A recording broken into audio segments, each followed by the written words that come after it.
요셉에 관한 스토리가 이제 쭉 나오는 이제 37장입니다. 요셉을 참 좋아합니다, 저는. 그리고 예수 그리스도의 어떻게 보면 모형이었죠. 요셉의 삶을 가만히 보면. 그러나 결국엔 놀라운 구원의 역사의 열쇠가 됐던 인물이 바로 또 요셉이었죠. 어제 여러분들께서 또 우리 전도사님 말씀을 통해서 안타까운 그 가정 안에서의 아픔, 편애, 또 그로 인한 상처, 또 미움, 어떤 그런 모든 안타까운 상황들이 그 가정 가운데 이제 있었고, 오늘 이제 그 미움과 분노가 폭발하는 어떻게 보면 그런 장면입니다. 이제 요셉이 아버지의 심부름으로 인해서 형들을 만나러 왔는데 그들의 어떻게 양을 치고 있는 거 보러 왔는데, 파란만장한 요셉의 고난의 삶이 이제 시작되어지는 그런 부분이라고 볼 수 있죠. 동시에 결국은 나중에 야곱의 일가 가족을 애굽으로 이주시키기 위한 하나님의 오묘한 섭리와 계획이 이제 구체적으로 또 실현되는 순간이라고도 볼 수 있습니다. 그러니까 오늘 말씀이 이제 그런 어떤 터닝 포인트의 어떤 포인트라고 볼 수도 있죠. 가만히 보면 오늘 형들이 이제 아버지 양떼를 쳤다 12절에 보면 그렇게 나와 있죠. 그런데 형들이 어디까지 가서 양을 치는가? 세겜이라는 곳을 우리는 익숙하게 잘 알고 있을 겁니다. 어떤 곳입니까, 세겜이? 야곱이 하나님의 말씀에 불순종하고 어떻게 보면 자기 어떤 세상에 대한 어떤 좀 안락함과 안일함과 게으름과 교만으로 괜히 이상한 곳에 머물렀다가 10년 이상 머물렀다가 자기 하나밖에 없는 디나 딸이 강간을 당하고 자기 아들들은 살인자가 되고 아주 자기 인생에서 끔찍한 현장, 마치 아이러니죠. 야곱의 아들들이 글로 갔습니다. 그만큼 시간이 많이 흘렀다 이 말이에요. 이제 아들들도 그만큼 시간이 많이 흘렀고 마치 영화의 한 장면처럼 다시 그 죄악의 땅으로 가게 됐는데, 아버지가 이제 그 세겜의 형들이 있다는 얘기를 이제 들은 것 같습니다. 13절에 보니까. 그래서 이스라엘이 이름이 바뀌었죠. 이제 이스라엘이 자기 아들 요셉에게 심부름을 시킵니다. 네 형들이 좀 잘 있는가? 내가 들어보니까 세겜에 있다 하더라. 가가지고 형들 한번 좀 잘 치고 있는가 봐라. 그런데 이 세겜까지 거리가 얼마냐면 14절에 보면 헤브론 골짜기에서 보냈니까 가나안 땅 헤브론 골짜기에서 보냈는데 약 80km가 넘는 거리입니다. 80km가 떨어진 곳이 바로 세겜입니다. 헤브론 골짜기에서. 그러니까 걸어서 80km 떨어진 곳을 간다. 그러면 짧게는 3일, 길게는 4일 걸리는 거리입니다. 어마어마한 거리를 17살 된 요셉에게 지금 아버님이 시킨 거죠. 그런데 요셉은 순종합니다. 요즘에 이렇게 시켜서 이만큼 걸어가 3, 4일을 어떻게 먹고 잤는지도 나와 있지 않아요, 성경에. 근데도 군말하지 않고 13절에 내가 그리하겠나이다. 예수님의 순종의 모형이죠, 사실은. 하나님께서 예수를 보내신 것처럼 내가 그리하겠나이다. 그래가지고 이제 아버님의 말씀에 순종해서 왔더니 참 안타깝게도 형들이 안 보입니다. 그래서 15절에 보면 어떤 사람을 만나고 그 사람에게 물어봅니다. 형들 봤냐? 근데 17절에 도단으로 떠났다. 내가 봤다. 그러니까 세겜에서 또 도단으로 갔는데 도단까지 또 거리가 얼마냐? 한 24km 됩니다. 그럼 또 24km 또 걸어가야 돼요. 요즘에 더운 날 1km만 걸어도 사람 완전히 그냥 이제 졸도하는데, 그럼 또 하루 정도 또 걸어간 겁니다. 또 도단까지. 그러니까 한마디로 한 100km가 넘는 거리를 걸어간 겁니다. 참 요셉 귀하죠. 그런데 참 안타까운 것은 아버지 이스라엘도 아들 요셉도 이 형들의 마음의 상태를 몰라요. 얼마나 자기를 미워하고 있는지 하나도 몰라. 요셉은 참 어떻게 보면 무식하고 눈치도 없고, 아버지도 무식하고 하여튼 둘 다 눈치 없는 것 같아요 지금. 근데 사실 이 지금 도시락 보내는 이 사건이 아버지 야곱에게는 나중에 만나지긴 하지만 오랜 세월 아들 이제 못 보는 마지막 어떻게 보면은 시기입니다. 아버지 그것도 모르고 보냈지. 사자굴로 보냈지. 그러니까 아버지가 얼마나 이렇게 자녀들에 대한 편애와 무지와, 그러니까 야곱이 이렇게 연약하게 많았던 부모라는 거예요. 예. 안타깝죠. 또 우리 부모로서의 우리 모습이 아닌가. 또 그 아이들의 마음을 조금만 알았더라면, 또 요셉도 이렇게 눈치가 없는 아이란 걸 붙여놓으면 안 되는데 지금 얼마나. 그래 갔는데, 근데 또 요셉은 또 착해. 또 요단까지 또 가서 만납니다 결국은. 그러니까 얼마나 요셉이 반가웠겠습니까. 성경은 안 나와 있겠지만 막 형들을 보고 막 뛰어갔겠지. 형 하면서 막 내가 왔다는 거지. 이 단순하고도 좀 하여튼 단순하고 아무 생각이 없는 사람들이 좀 그래. 저도 그런 게 있는 것 같아요. 형 하고 뛰어갔는데 형이 요셉을 보면서 많이 놀랬겠죠. 100km나 떨어진 거리를, 100km면은 부산의 대구 거리입니다. 네, 부산의 대구 거리입니다. 이걸 5일 동안 걸려가지고 간 겁니다. 지금 6일 걸려서 간 겁니다. 이거. 이 형들이 반응이 이제 야 이거 뭐 요셉 어서 온나 뭐 자기 딴에는 그렇게 생각했겠지. 요셉은 어떻게 먼 거리 왔니? 야 너 대단하다. 뭐 이제 약간 요셉은 그런 소리를 기대하지 않았을까요? 뭐 어떻게 왔니? 그런데 18절에 보니까 멀리서 요셉을 딱 봤는데 이제 알아챘어요. 저 요셉이구나. 그런데 그 안에 살인 충동이 일어나면 죽이기를 꾀하여. 참 형들도 서로 이르되 꿈꾸는 자가 오는도다. 비아냥거리는. 어제 꿈 얘기했잖아요. 막 해와 달과 별, 그다음 볕단 얘기하고. 그러니까 지금 이 형들의 머릿속에 지금 꿈꾼 거 그거 딱 박혀 있는 거예요 지금. 자기들에게 상처가 됐다 이거지 지금. 감히 네가 그래서 20절에 보니까 이제 죽이는 플랜을 머릿속에 이미 다 짭니다. 동생을 죽여서 구덩이에 던지고 아빠한테는 악한 짐승이 그를 잡아먹었다 말하자. 얼마나 인간이 악한가. 딱 지금 뭐 벌써 머릿속에 어떻게 살인하고 어떻게 거짓말 치고 어떻게 할 거지 다 나오죠. 그래요 인간이. 그래서 뒤에 말이 뭐 참 의미심장한데, 그의 꿈이 어떻게 되는지를 우리가 볼 것이라. 이게 무슨 말이에요? 왜 이 얘기해요? 이거는 하나님의 계획에 대한 도전입니다. 하나님을 향한 지금 분노까지 같이 있는 거예요. 하나님을 향한 지금 막 원망입니다. 하나님 과연 당신이 그렇게 진짜 할 건가? 우리가 죽여버릴 건데요. 지금 그 미움과 분노가 이렇게까지, 하나님을 향한 미움과 분노까지. 오늘 결국은 누군가를 향한 시기, 미움, 분노의 감정이 어떻게 이렇게 움직여지고 있는가를 우리가 말씀을 통해서 좀 살펴볼 수가 있습니다. 지금 이 형들은 그들 안에 마음속을 가득 채우고 있던 것이 뭐예요? 시기, 또 동생을 향한 미움, 그리고 분노, 살인 충동. 이제 계속 이러한 감정들이 그들을 지배하고 있었다. 형들을 지배하고 있었다.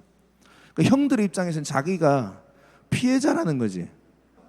쟤 때문에 쟤가 헛소리를 했고 우리가 상처를 줬다 이거지. 그러니까 합리화를 하는 거예요.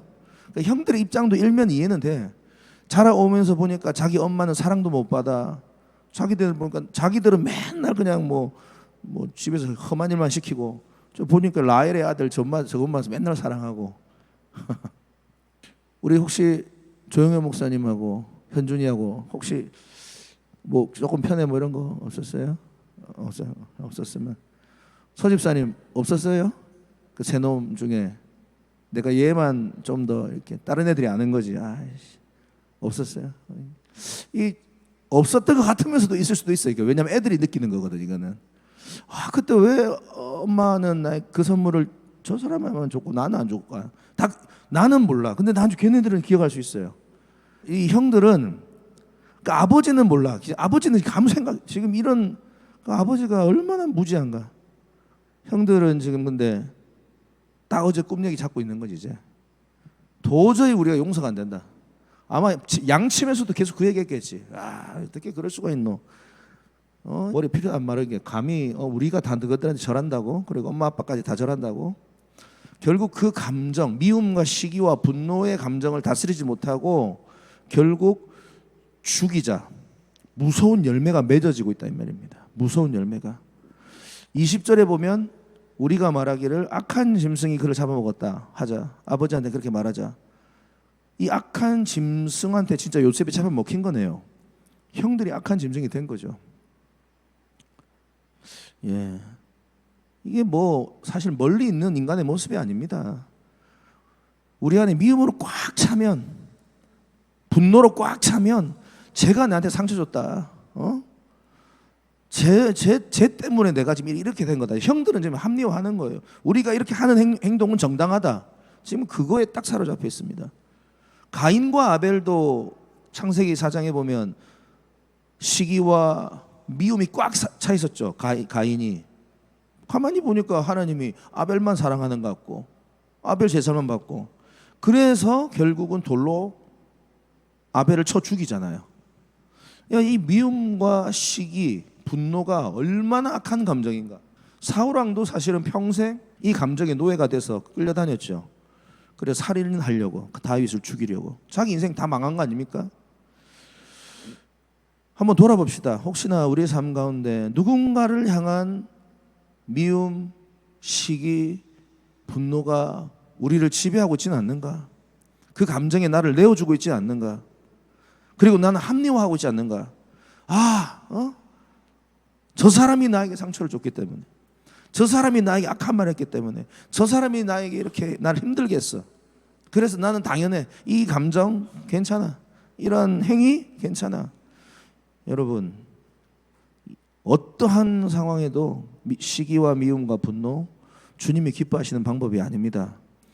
그 감정이 계속 발전하면 공동체를 파괴하고 자신을 파괴합니다. 자신이 파괴가 됩니다.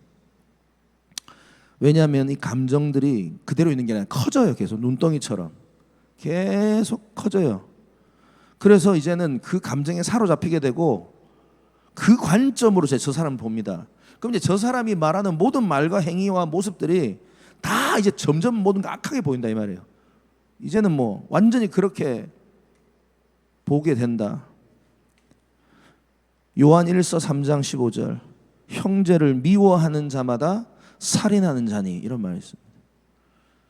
뭐 어떻게 하나님께서 뭐 제가 뭐 원인 제공 다 필요 없어요.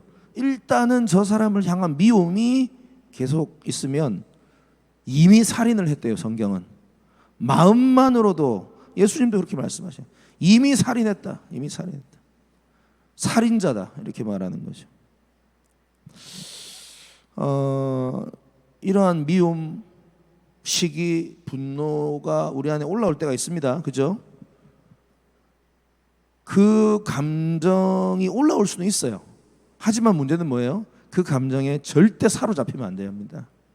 그 감정이 안 올라오면 이거 로봇이기 때문에 올라옵니다. 인간은 올라옵니다. 예. 뭐 배우자에게 또는 뭐 부모님에게 또는 친구에게 또 다른 누군가에게 올라옵니다. 그런데 이 감정을 내 안에서 이렇게 계속 숙성시키고 커지게 만들고 눈덩이처럼 만든 게 아니라 그것을 가지고 십자가 앞에 나가야 될 줄 믿습니다. 이거 주님이 해결하셔야 돼요. 이건 어쩔 수. 이 감정은 절대로 인간이 해결 못합니다. 절대로 해결 못합니다. 내 힘으로 이 감정이 해결이 안 됩니다. 정말로 저 영혼도 참 불쌍한 영혼이다. 그렇게까지 가려면 결국 주님의 은혜가 우리 가운데 임해야 되는 거예요. 이 관점과 이 마음은, 그러니까 미움이 긍휼로 바뀌어야 돼요. 그러니까 이게 결국은 예수 그리스도의 모습이죠. 바로 우리가 그런 사람이었습니다. 우리가 죄로 말미암아 죽었죠. 하나님과 원수가 되었죠.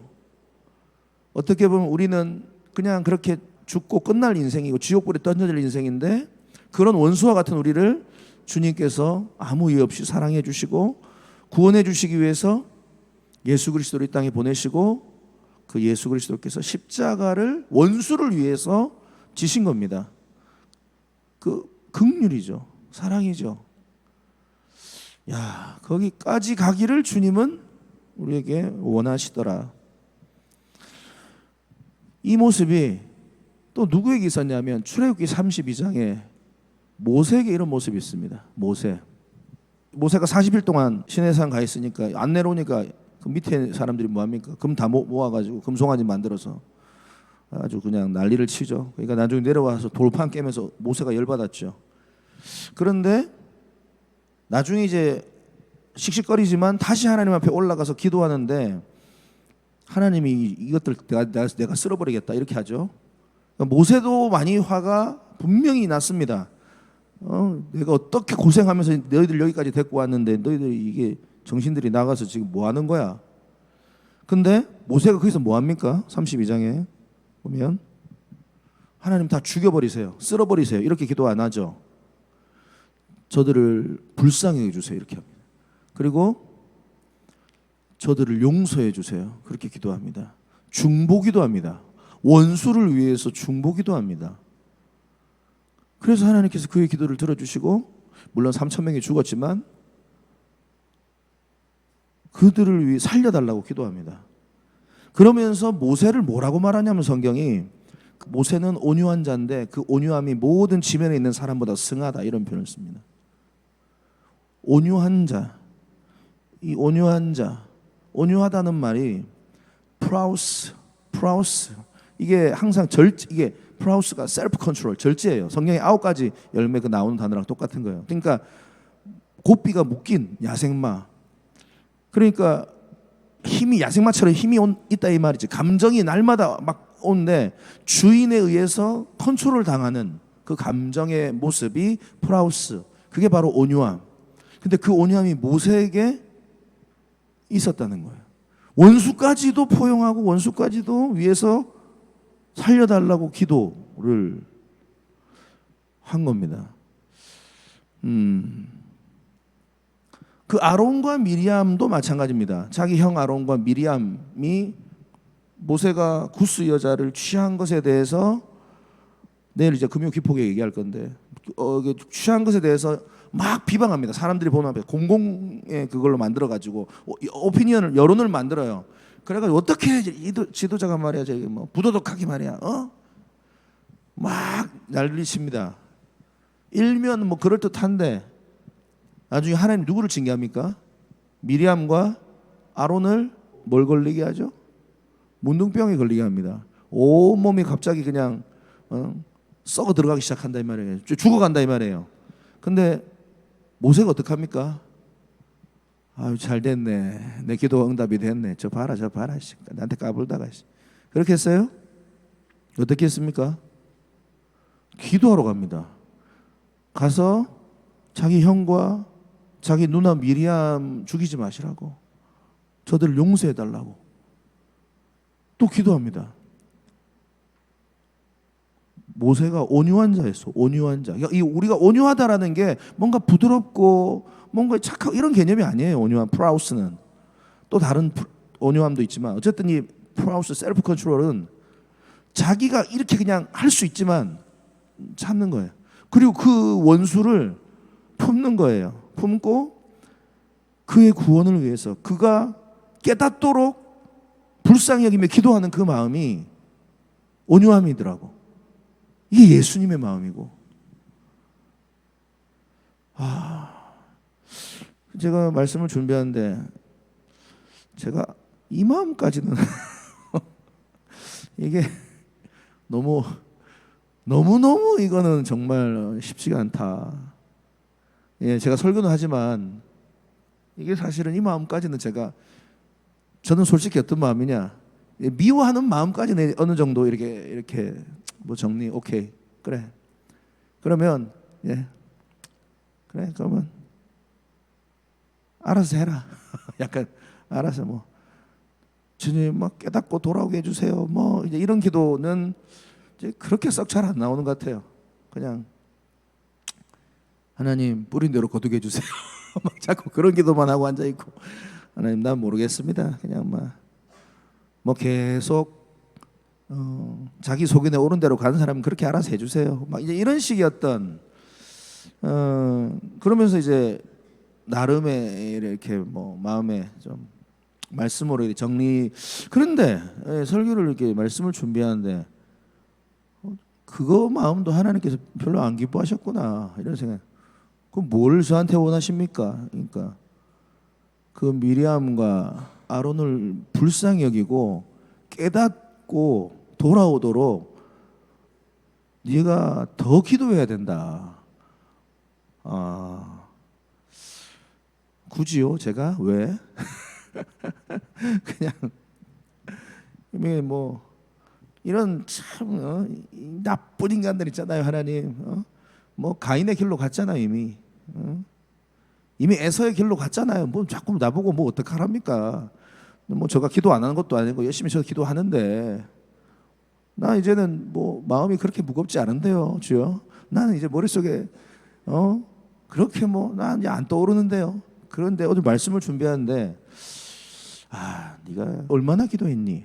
또 기도 많이 했죠. 많이 했는데 시간이 지나니까 옛날만큼은 그렇게 기도 안 하지. 예. 근데 기도해야 됩니까? 그대로 영혼이 깨닫고 돌아오고 정신 차리고 회개하고 가인의 길에서 다시 아벨의 길로 돌아오도록 그렇게 기도해야 됩니까? 그러니까 주님 그렇다. 기도해. 기도. 모세처럼 기도해. 모세처럼. 성경은 너무나도 부담스러운 말씀인 것 같습니다. 예수를 믿는다는 것은 참 부담스러운. 나에게 그렇게 하나님 다 보셨잖아요. 주님이 갚으셔야죠. 박살 주님께서 이렇게 근데 그게 아닌 것 같아. 예수님이 그런 나를 위해서 십자가에 돌아가셨잖아요. 내가 너를 위해서 십자가 하셨잖아. 너 지옥불에 던져질 너를 위해서 내가 대신 죽었잖아. 그러니까 너도 그 길로 가야지. 자꾸 그래 주님 그렇군요. 그러면서 좀 또 기도가 나왔습니다. 예, 기도가 나왔고 이 자리까지 가는 건 정말 어렵습니다. 여기까지 간다는 자체는 이미 이제 예수 그리스도의 모습으로 거의 같다고 봐요. 저는 이게 제일 모든 성품 중에 최고입니다. 이거는 제가 봤을 때는 이거는 뭐 결코 인간의 힘으로 할 수 없어요. 왜냐? 너무나 많은 그 아픔을 받았기 때문에 그거는 인간의 그 의지로는 용서가 안 돼. 인간의 의지로는 용서가 안 돼. 그런데 예수님의 마음으로는 용서가 돼. 그거는 주님이 역사하셔야 됩니다. 그렇기 때문에 이 마음을 우리 십자가 앞에 가지고 나와야겠다. 주님께서 해결해 주세요. 여러분, 우리가 또 예수를 닮아갑시다. 예수님 가신 그 길을 갑시다. 원수까지 위해서 기도합시다. 네.